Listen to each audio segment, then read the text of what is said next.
এখন আমি স্বর্ণাবকে বললাম যে গতকাল একটা আমরা 33 জিবি ফাইল ডাউনলোড করতেছিলাম, আসলে এটা অনেক বড় ফাইল। আমার নিজেরই প্রায় 1 ঘন্টার বেশি সময় লাগছে, 2 ঘন্টার মতো লাগছে। এখন আমরা স্টারলিংক দিয়ে ওই ফাইলটাই ডাউনলোড করে দেখবো স্বর্ণাব।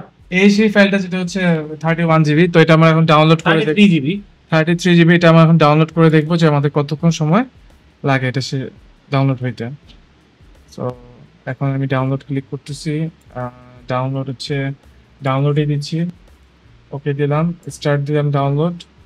তো আমার এখানে শো করতেছে আস্তে আস্তে টাইমিং কমতেছে। তো আমাদের আগের নেট এখানে দেখাচ্ছে যে অ্যাকচুয়ালি 25 মিনিট লাগবে, যেখানে গতকাল আমি আমি নিজে প্রায় এই ফাইলটা ডাউনলোড করতে আমার 3 ঘন্টার বেশি সময় লাগছে, 2 ঘন্টা বা 3 ঘন্টা বেশি সময় লাগছে। যে এখানে ডাউনলোডও দেখাচ্ছে 283 MB এর মতো টানছে আর কি। হ্যাঁ, তো আমাদের এখানে এখনো শো করতেছে 44 মিনিট, তো দেখা যাক কতক্ষণ লাগে।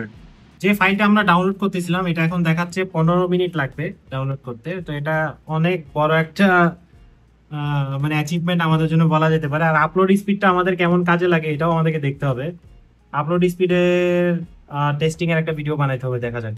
তো এটা হচ্ছে আমার real time upload speed test. তা আমি স্টারলিং ওয়াইফাই কানেক্ট করে আমার এই যে ভিডিওটা বানাচ্ছি এটার যে ফাইলগুলো এগুলো আপলোড করতে দিয়েছিলাম, ম্যাকবুক থেকে আপলোড করে আমি আমার উইন্ডোজ পিসিতে নিব, কারণ আমি উইন্ডোজে এডিট করতে স্বাচ্ছন্দ্য বোধ করি।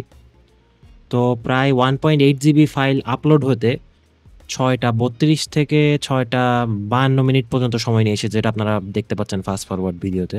এ হচ্ছে আমার রিয়েল ডাউনলোড স্পিড টেস্ট, যেটা একটু আগে আমি ম্যাকবুক থেকে আপলোড করেছিলাম ওয়ান ড্রাইভে। এখন ওয়ান ড্রাইভ থেকে সেই 2.2 জিবি ফাইল আবার ডাউনলোড করতেছি। তো 7টা 28-এ ডাউনলোড শুরু করে এটা আনুমানিক 7টা 36-এর দিকে আমার ডাউনলোড শেষ হয়েছে, যা আপনারা এই ফাস্ট ফরওয়ার্ড ভিডিওতে দেখতে পাচ্ছেন। তো আরও কয়েকদিন ব্যবহার করলে আসলে বোঝা যাবে স্টারলিংক আমাকে কেমন সার্ভিস দিচ্ছে ডাউনলোড এবং আপলোডের ক্ষেত্রে।